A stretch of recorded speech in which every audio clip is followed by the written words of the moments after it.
So today's gospel reading is from John chapter 9, verses 1 through 41. And rather than read them all in a row and then attempt to go back and work with all of our memories on that, we'll break it into sections today. And occasionally you'll see a response on the screen. This 9th chapter of John tells a story about Jesus healing a blind man while all those around him cannot see the truth of that healing. They're not ready to see this blind man healed because it contradicts everything that they believe, the story that they hold. For them, truly believing is seeing, which is ironic when you consider the topic that they're looking at. They don't believe, so they are blind to this miracle that's in their midst. John 9, verses 1 through 7 enter into the story. As Jesus walked along, he saw a man blind from birth. His disciples asked him, "Rabbi, who sinned, this man or his parents, that he was born blind?" Jesus answered, "Neither this man nor his parents sinned. He was born blind so that God's works might be revealed in him. We must work the works of him who sent me while it is day. Night is coming when no one can work. As long as I am in the world, I am the light of the world." When Jesus had said this, he spat on the ground and made mud with the saliva and spread the mud on the man's eyes and said to him, "Go wash in the pool of Siloam," which means sent. The man went and washed and came back able to see. Imagine, will you say it with me? I was blind, and now I see. This man, blind from birth, is healed by Jesus, and the disciples, instead of taking a look at that miracle like so many others they've seen as they followed and watched Jesus teaching, come up with their old story, their old way of being. They've seen Jesus at work, and they hear him say to this man, "Go and be healed," and their question isn't, "Wow, when is he coming back so we can see that miracle?" The question is, so who sinned? Because you know and I know and all of us know in our tradition that if there's anything wrong with someone, it's God's punishment that they would be blind or something like that. There has to be a reason. They have to have sinned for him to be in this space, either he or his parents. It's funny how those old stories that need to be right or the security of thinking we know what is prevent us from learning to see what might be. And there they are. The standout that sets the tone for the remainder of this particular story is this behavior on the part of the disciples, those who should have known because they'd already witnessed. And instead, they set up a situation that says, right, there's nothing about the guy being healed, it's everything about what they think they know. And as we walk through these 41 verses in John, we'll see that that's the reaction of everyone else as well. John 9, verses 8 through 12. The neighbors and those who had seen him before as a beggar began to ask, "Is this not the man who used to sit and beg?" Some were saying, "It is he," and others were saying, "No, someone like him." And he kept saying, "I am the man. I was blind, but now I see." But they kept asking him, "Then how were your eyes opened?" And he said, "All I know is that I was blind, and now I see." He answered, "The man called Jesus made mud and spread it on my eyes and said to me, 'Go to Siloam and wash.' And I went and I washed and received my sight." And they didn't say, "Wow," they said, "Well, where is he?" And the man said, "I do not know. All I know is I was blind and now I see." These neighbors who've known this man all his life had questions about even the possibility that this could happen. Their point of view is not oh my goodness, let's celebrate, let's kill the fatted calf, let's get into it. They're like, no. Well, wait, is he the same guy? I don't think so. He looks like him, but I don't think he's the same one. They're caught up in a story that says that they're not prepared to see the possibility, to learn their way into a new vision that says, we can celebrate this one thing. He was blind, and now he can see. And in him, I who was blind, now I can see, which is the whole point of this particular passage. But no, the neighbors are caught up, and we get caught up there. Really? Who did that? How'd that happen? I want to know everything about it before I'm going to take your word at all. Do you do that? When I don't have my brains engaged and my mouth gets in front of me, that's where I will go. In the times where I hold, which thankfully is more often now, I can find a way to just go, oh my gosh, that's amazing, and be quiet. My sister, as many of you know from previous stories, used to be an emergency nurse, still a nurse now in post-op care, but as an emergency nurse for almost 30 years, she learned to ask all kinds of questions, and it would be, so how did that happen, and where were you, and what are the symptoms, and yada, yada. There are places where that's appropriate, right?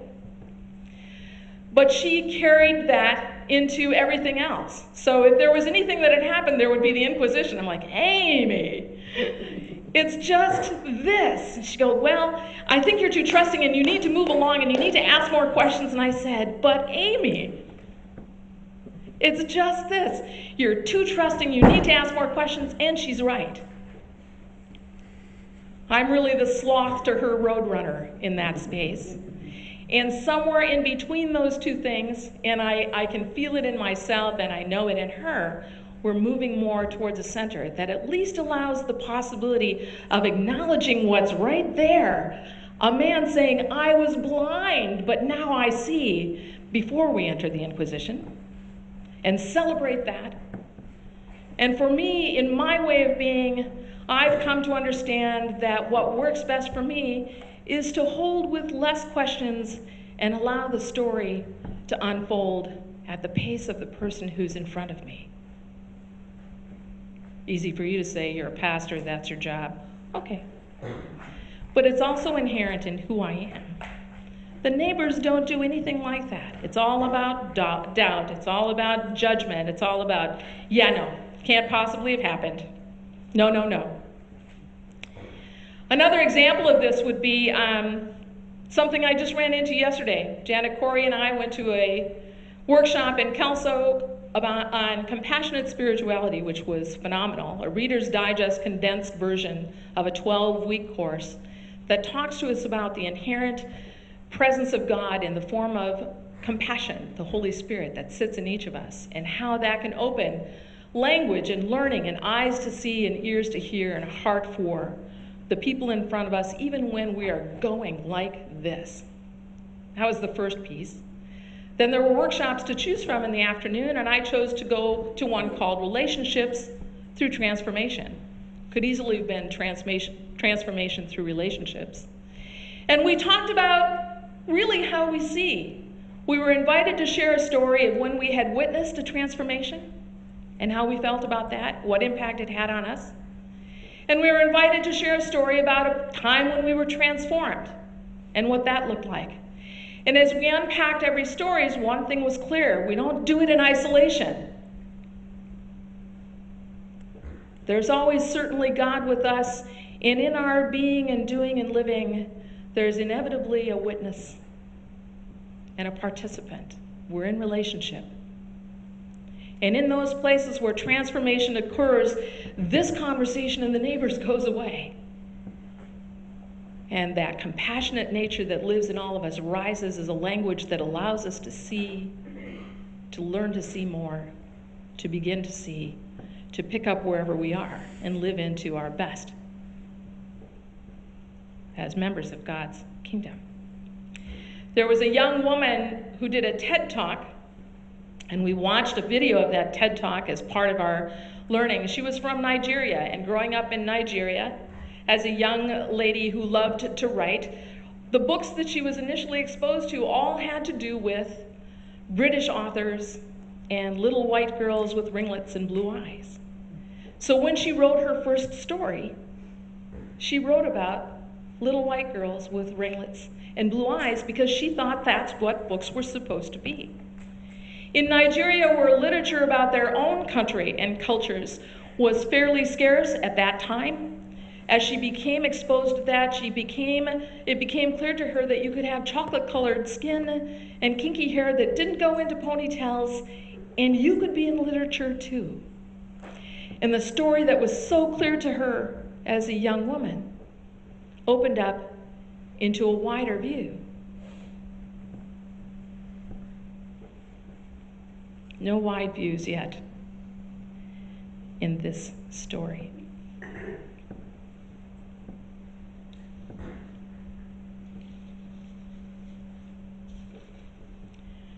From John 9, verses 13 through 16. They brought to the Pharisees the man who had formerly been blind. By the way, it was a Sabbath day when Jesus made the mud and opened the man's eyes. And then the Pharisees also began to ask this man, formerly blind, how he had received his sight.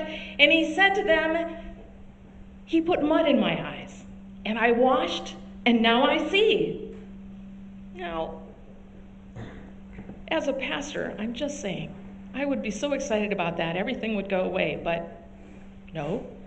Some of the Pharisees said, "This man who you say restored your sight is not from God, for he does not observe the Sabbath." Really? But others said, "How can a man who is a sinner perform such signs?" And the Pharisees were divided. So they said again to the blind man, "What do you say about him? It was your eyes he opened."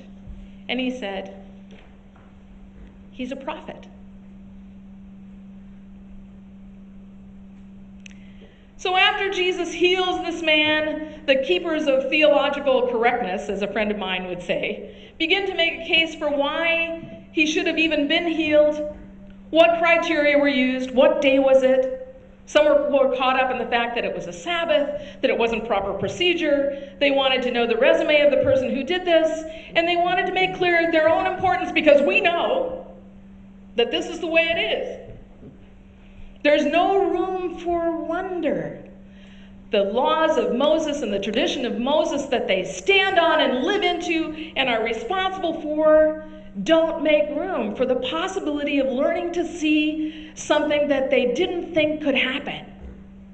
It wasn't written into the law. It wasn't a part of their authority. It couldn't have happened. And they're going to stand on that and stand and stand. And in their minds then, with all of that criterion settled in their own minds, they call Jesus just another sinner for having healed on the Sabbath, a sinner like the man who certainly must have done something to have been blind in the first place, and the whole miracle is lost and awash in all that stuff. That said, there were other Pharisees who were less hasty to make the judgment, who continued to question the blind man and said, "What do you say about him?" And the man's response was, "I believe him to be a prophet." If that's true, then all of the things the Pharisees stand for, that they've just put into play, are just lies. No pressure. They're not sure what to do with that, so in the absence of anything else, they go to the guy's parents. And now the parents and the man formerly blind are in front of the Pharisees. From John chapter 9, verses 17 through 25. The Jews did not believe that he had been blind and had received his sight until they called the parents of the man who had received his sight and asked them, "Is this your son, who you say was born blind? How then does he now see?" And his parents answered, "We know that this is our son, and that he was born blind, but we do not know how it is that he now sees, nor do we know who opened his eyes. Ask him. He's of age. He'll speak for himself. His parents said this because they were afraid of the Jews, for the Jews had already agreed that anyone who confessed Jesus to be the Messiah or a rabbi or anything of importance would be put out of the synagogue. Therefore, his parents said, he's of age, ask him. And for the second time, the Pharisees called the man who had been blind, and they said to him, give glory to God. We know this man is a sinner. The parents confirm that this is their son, that he was indeed blind, and they can see that he can see. And there's no wonder there either. Their story is, I don't know what else is going to happen, so we're going to say, yep, but we don't know anything more because we don't want to upset the apple cart, and we need to be in the synagogue, and we know y'all have power, and we don't know what's going on over here, so we're going to put it all back on our son.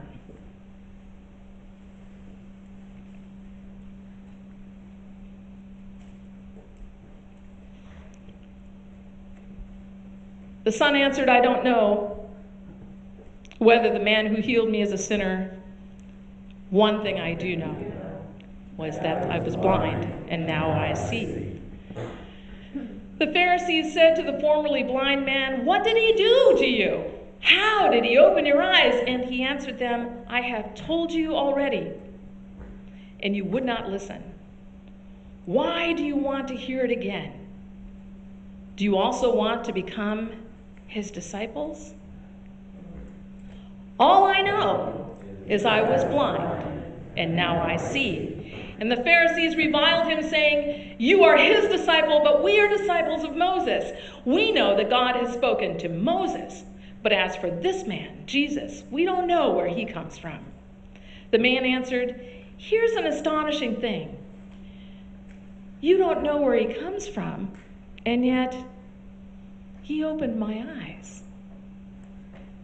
I was blind, and now I see. We know that God doesn't listen to sinners, but he does listen to one who worships him and obeys his will. Never since the world began has it been heard that anyone opened the eyes of a person born blind. If this man, says the formerly blind man about Jesus, if this man were not from God, he could do nothing. And all I know is I was blind, but now I can see. And the Pharisees' response, you were born entirely in sins, and you are trying to teach us? And they drove him out. And still he said, all I know is I was blind, and now I see. As you might imagine, this did not sit well with the Pharisees. Their response was that Jesus, who performed a work of healing on the Sabbath, is a sinner, because that broke the law of Moses that says you don't work on the Sabbath. The healed man is a person who's chosen to give allegiance to this false prophet, so he's a sinner, blind or not. And they refuse to honor the formerly blind man's testimony. They reject that he's been healed of the sin that they perceive as calling his blindness, and they say to him, you who were born in sin, you would teach us? And they drive him out.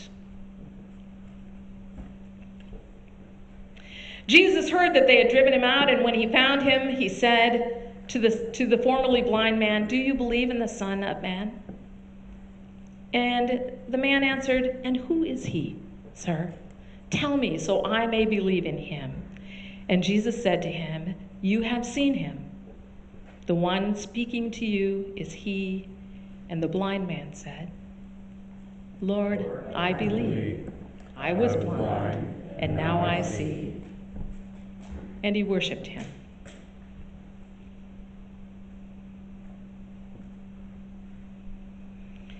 The story is about learning to see in the context that we're examining it this morning. There are all kinds of players. The disciples, who start us out on this path that says, I don't know, despite everything that we've seen so far, what we know is that if you have some disability, there's been sin in your family and you somewhere that causes you to be this way. They're not making the leap. I think that's partly so that we enter that story and try them on. Are we them? Are we the neighbors who have to know everything before they're going to make any judgment? And oh boy, I don't know, it shouldn't be that way, so I'm having a hard time even imagining that you're the same person. Are we them? Or maybe the Pharisees who say, I am here to tell you this is the way it is, this is the way it is. I'm going to tell you again and again that this is the way it is. So much so that there's no room to open a door to see something else. It's a stuck point. And then, of course, there's the blind man. Can you imagine being blind for life, having someone come and heal you, and having nothing but questions pummeled at you? No joy, no excitement, no awe, no wonder. Just, are you who you say you are? How can you be that person? Surely you must have sinned. How is it that you got healed? Do your parents know? Are you their son? Really? Yep, the parents will own him, but only to a point. And then in come the leaders that we depend on, that they would have depended on for guidance, saying, nope, nope, nope, nope, nope, nope, nope, nope, nope. This is it. There's no room for the possibility for them to ask questions that would say, not in awe and wonder, how can this be? But based on their laws and tradition, how can this be? Because we need to unpack this in a way that we can put back into this box because this isn't happening.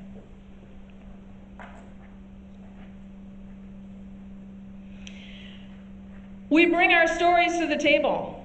This was a piece that showed up in the workshop yesterday. It also shows up in Scripture regularly. We go back to the young woman whose TED Talk I saw. She went on to say that as a Nigerian woman, a child of a professor and a professional mom, I don't recall offhand what her job was, but they were certainly doing well in Africa. She didn't have a difficult childhood. She didn't fall into a category that we can often pigeonhole folks into. Well, if it's Africa, then they must be poor and destitute and suffering from AIDS and really? So here she is, this young woman who's raised in a loving home, and in their day and age they had house help, and so there was a houseboy who came close to her age to help out with things, and her mother made clear to this young woman that the houseboy was impoverished, his family had a really hard time, and so now we're talking chocolate to chocolate, if you will, as she put it. And her whole perception of Fidi, this young man, was that he must be incredibly destitute. And then she had the opportunity to visit his village and his family, and the first thing she noticed at the door to their home was this beautifully woven basket made by his brother, and suddenly all this that she had formed in her head about this young man flew away, because it just wasn't on her radar that they could possibly have lovely things and be happy humans, and that there was more to him than a story that says he's poor. She came to the States to go to college or university in America, and the young woman who was her roommate was Caucasian and ready for her. So can we listen to some of your tribal music? And the young woman said she was a little bit taken aback when I put on Mariah Carey. And do you have photos of your home? And she was a little taken aback when the photos were nicer than the home that she grew up in. And there was no, see, take that. It was just this breaking open of a story that had been held and a perception that was held so long and so well and supported by so much in media and our own upbringing, or this young lady's, that she had this whole perception of needing to take this poor Nigerian young woman under her arm, and here they were, peers already. And the stories went on and on. What's the point? In this story, from disciples to neighbors to parents to Pharisees, everyone held in this space that said, this can't possibly be because this is what we know. And if we move away from what we know, we would have to learn to see and be different. Scary stuff. The 9th chapter of John tells this story about Jesus healing a blind man when all those around him cannot see the truth. They're not ready to see him healed because it contradicts what they know. We're like that. We have things figured out. We have people pigeonholed. We do it every day. We do it. I do it. And it makes me crazy when I catch it. We have our ideas about God. We have our opinions about who should do what and how they should be, and if they don't fit in that spot, and they really are over here, it takes tremendous work to move from that to this. We're pretty sure that they are who they are, whoever they are, and that they cannot change. It's not God absent in these stories. It's us who are blind and have not learned to see.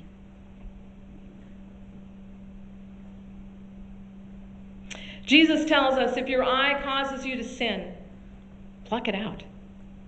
When what you've seen keeps you from seeing, going from here to here, blind yourself, pluck out that eye. Because blind to our judgments and our unknowing, if we change the way of seeing, perhaps we will see for the very first time. And we can join the formerly blind man and say, Lord, I believe I was blind and now I see.